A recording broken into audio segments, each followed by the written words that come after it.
Assalamualaikum warahmatullahi wabarakatuh. Bersama saya Murabbidin. Selamat datang ke channel ini untuk sesi pembelajaran pendidikan Islam. Jom bersama saya.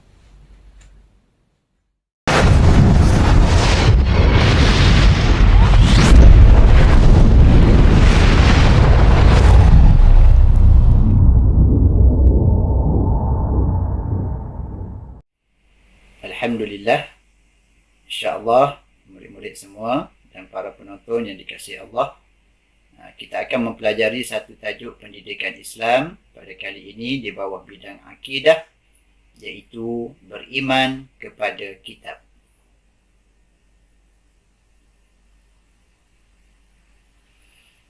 Sebelum kita memulakan pelajaran kita pada kali ini, marilah sama-sama kita menadah tangan untuk membaca doa sama-sama. Mudah-mudahan Allah memberikan kita kefahaman, terang hati kita dan kuat ingatan kita, supaya ilmu yang kita perolehi ini memberi keberkatan dalam kehidupan seharian kita, insya-Allah. A'udzubillahi minasyaitonirrajim. Bismillahirrahmanirrahim. Alhamdulillahi rabbil alamin. Wassalatu wassalamu ala asyrafil anbiya'i wal mursalin Sayyidina Muhammad wa ala alihi wa sahbihi ajma'in.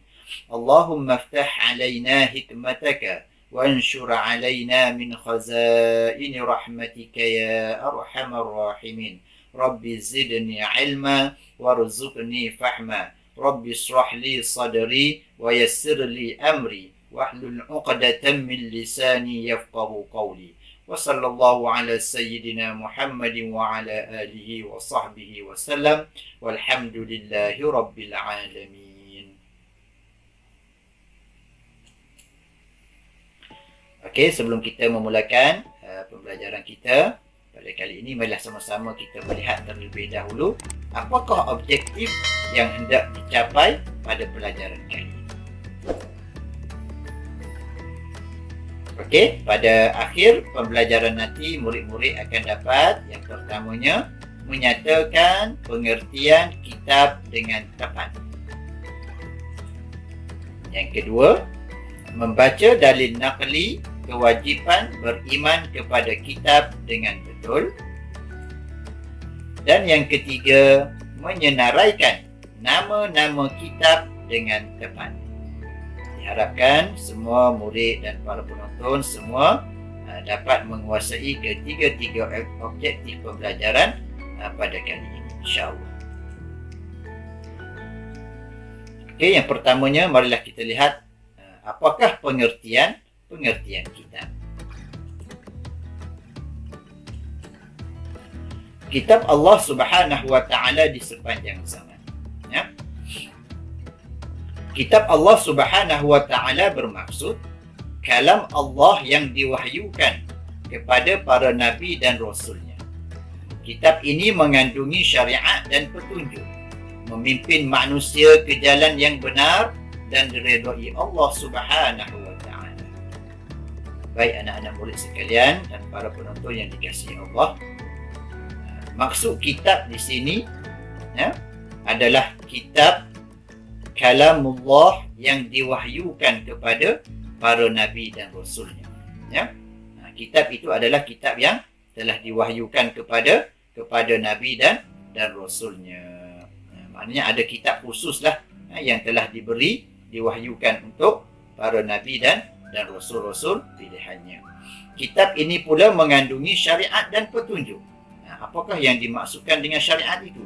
Syariat itu adalah satu jalan ataupun garis panduan berkaitan dengan hukum hakam dan syariat yang telah ditetapkan oleh Allah Subhanahu wa taala di dalam kitab-kitab ini, dan juga petunjuk ke arah jalan yang benar, bagi memimpin manusia ke jalan yang benar dan diredai Allah Subhanahu wa taala. Jadi dengan kitab ini dapat memandu manusia dan kepada pengikut-pengikut nabi-nabi dan rasul tersebut ke arah jalan yang benar dan dirajai Allah Subhanahu wa taala. Ya, dengan berpandukan kepada kitab ini, insya-Allah kita tidak akan sesat selama-lamanya.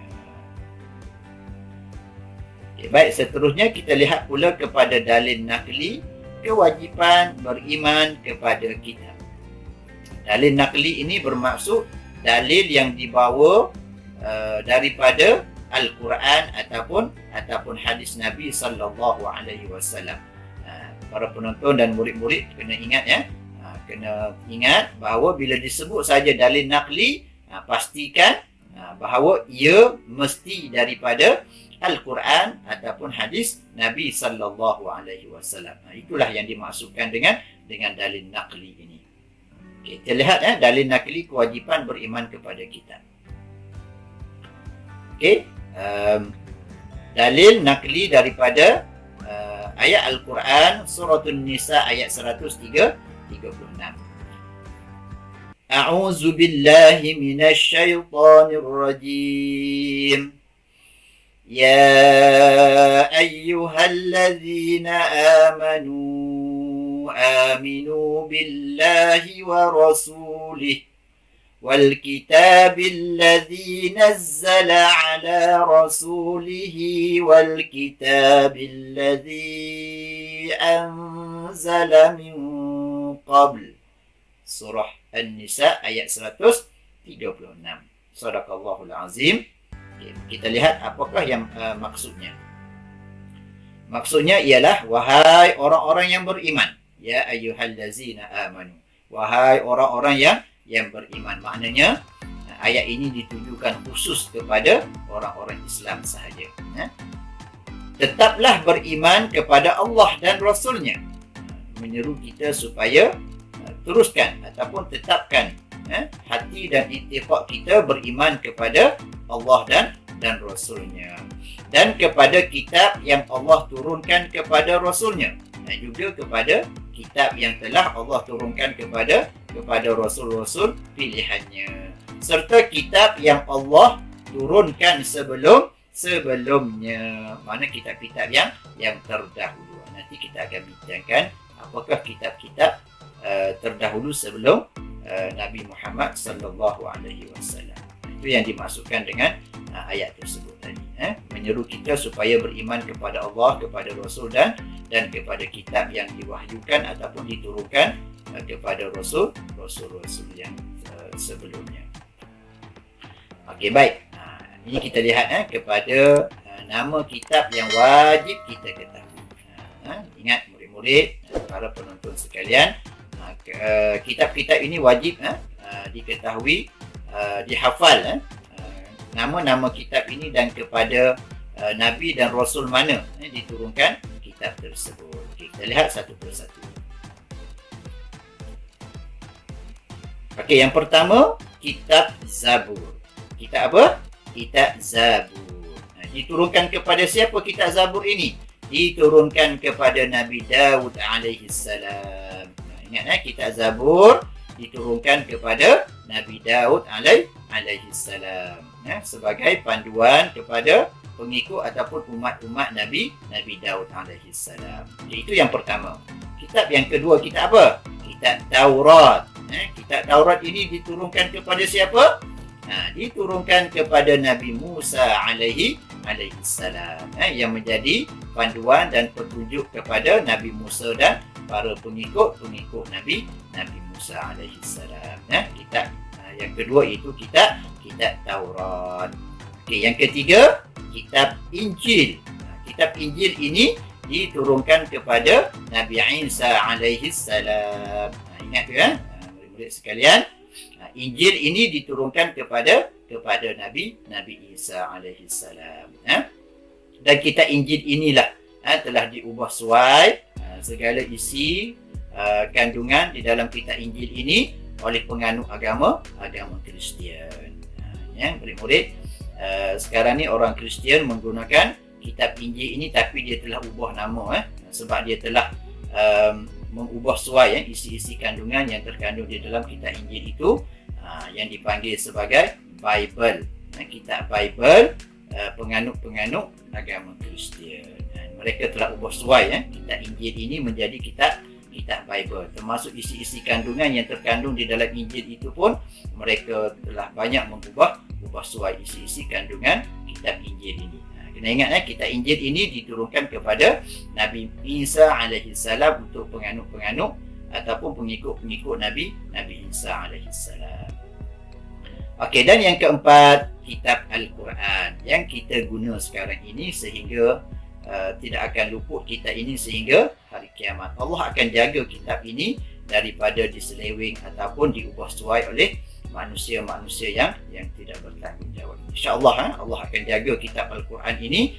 Dan ingat, kitab Al-Quran ini diturunkan khusus kepada Nabi Muhammad sallallahu alaihi wasallam, dan kita adalah pengikut-pengikut dan pengikut kepada Nabi Muhammad sallallahu alaihi wasallam. Jadi kita kena gunalah kitab Al-Quran ini kerana ia adalah kitab sepanjang zaman dan kekal ia sehingga ke hari kiamat. Kita kalau berlaku ketidakfahaman ataupun nak buat rujukan, bolehlah rujuk kepada Al-Quran ini. Sebab apa? Kerana orang yang berpandukan kepada kitab Al-Quran dan hadis Nabi ini, dia tidak akan sesat selama-lamanya, insya-Allah. Dan kitab ini diturunkan kepada Nabi kita Khatimul Anbiya, Nabi Muhammad sallallahu alaihi wasallam.